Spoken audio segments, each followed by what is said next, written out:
Hi, everybody. Thank you again for joining today's webinar regarding the new electronic process for provider authorization.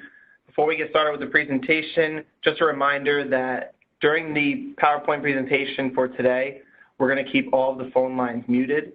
And once we conclude with the presentation, we'll open up the lines for questions and answer period. Also, throughout the presentation, you have the option to submit questions using the chat feature.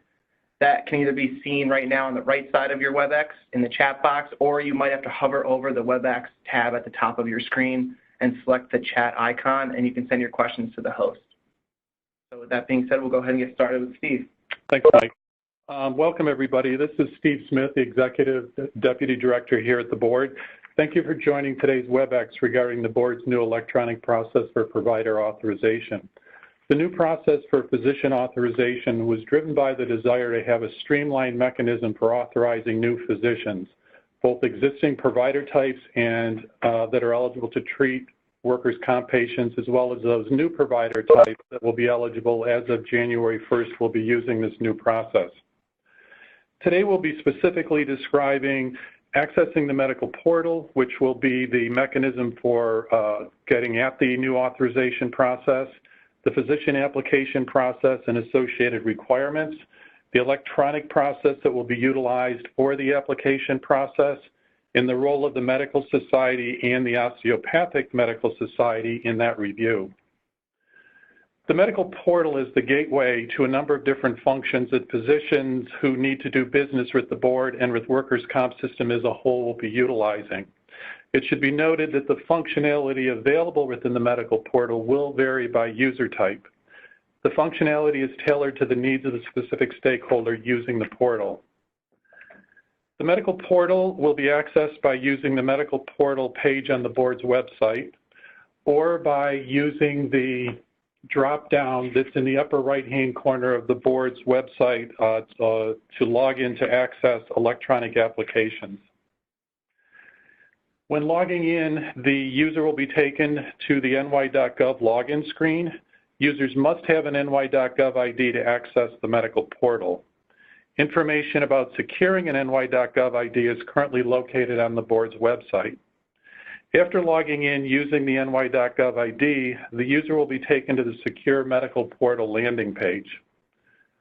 This is an overview of that page. The landing page consists of 3 different cards that contain different categories of information. The first relates to medical providers, the second to treatment, and the third to billing. And we'll take a look at each of these cards more closely now. The most frequently used links on the provider's card will include training, newly authorized provider, and a mechanism for providers to update their registration information. The treatment card that will probably be used most commonly by physicians will be this treatment card. The functions on this card include a section on the medical treatment guidelines, both being able to access the medical treatment guidelines, as well as a new lookup tool that will be available to providers that will allow them to enter the injured worker's condition, the treatment they wish to provide, and whether or not that treatment is recommended, not recommended, or conditional. When accessing this tool and getting the recommendation, there will also be a link that will take the physician directly to the specific reference within the medical treatment guideline. Information on the formulary and the prior authorization process is also on this card. Please note that the board will be doing specific formulary and prior authorization trainings in the next couple of weeks. This card also contains links to the C4 auth and the MG2 process, as well as a direct link to the DOH iStop prescription monitoring program that will take providers directly to that website. The billing card contains access to the workers' comp fee schedules and information about what providers can do if a bill isn't paid by a workers' comp insurance carrier. Information about the CMS 1500 initiative is also included on this card. So now let's discuss the new physician authorization request process.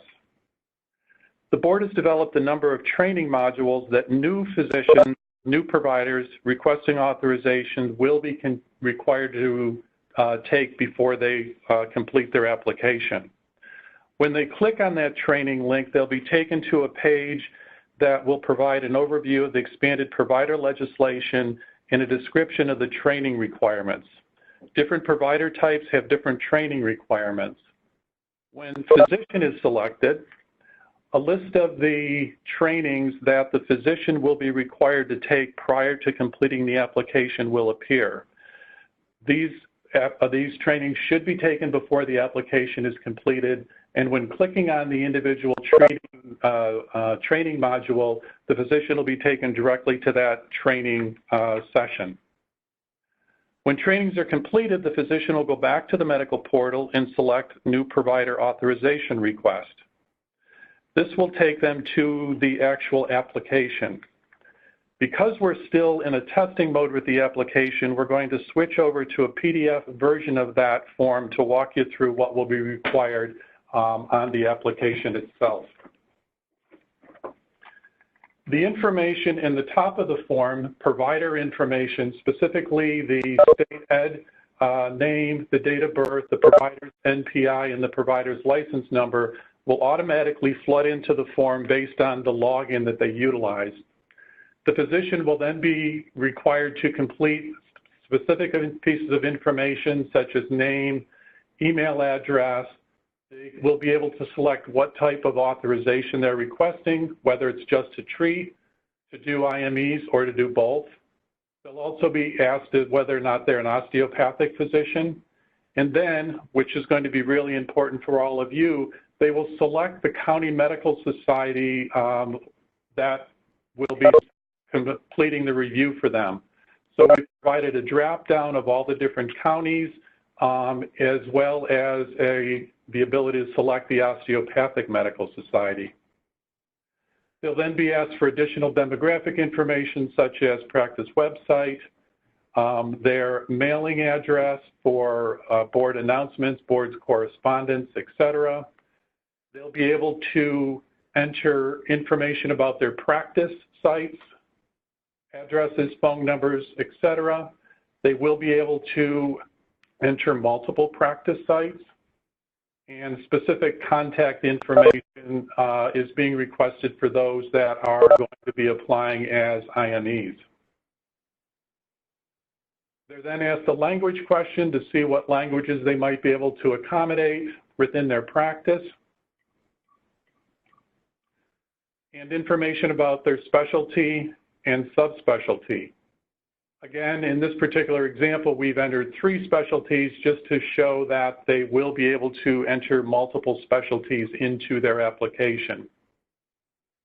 Information, licensure, license type, jurisdiction issuing the license, issuing bodies, date issued is then requested, and information about any disciplinary actions that have taken place, information relative to suspension, revocation, cancellation of license.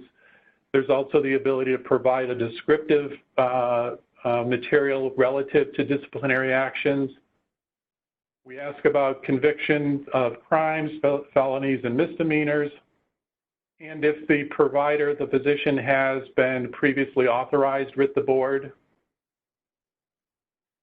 and whether they've ever been removed from board authorization. The final thing that they're presented with is a checklist, reminding them that they need to take the required training before completing the application, the need to attach a CV, copies of their credentials, and any information associated with disciplinary action. All of those can be attachments or need to be attachments to the application. There's an attestation that they then are reviewing. And finally, obviously entering their name. And this is where they would enter or do any attachments.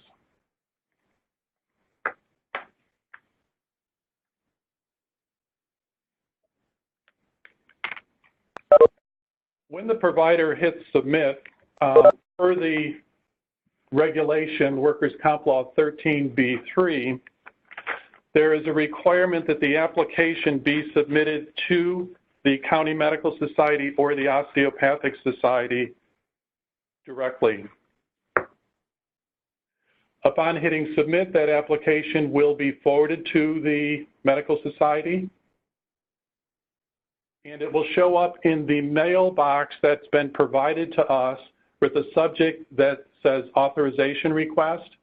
It will then have the physician's last name, the physician's NPI number, and the physician's license number.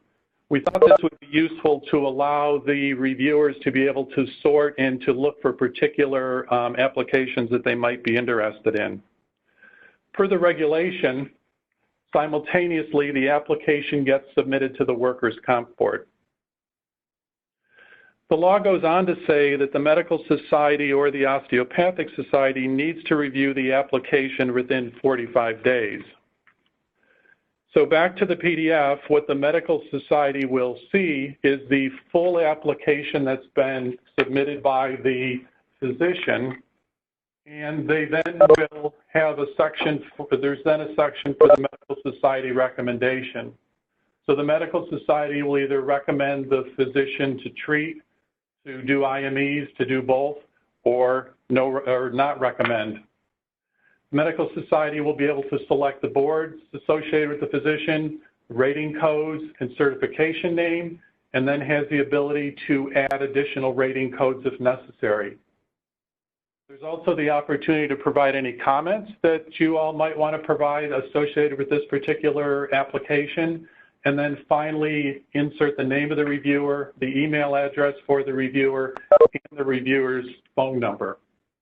When the reviewer hits the submit, the application, and we'll flip back to the PowerPoint, when the reviewer hits the submit, the application then automatically goes to the Workers' Comp Board.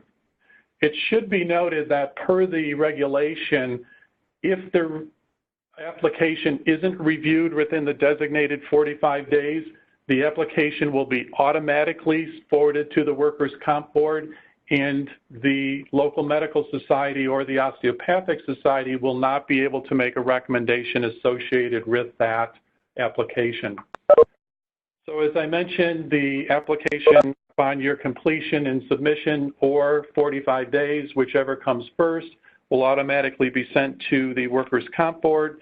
At that point, the board will review, make their decision, and will notify the physician.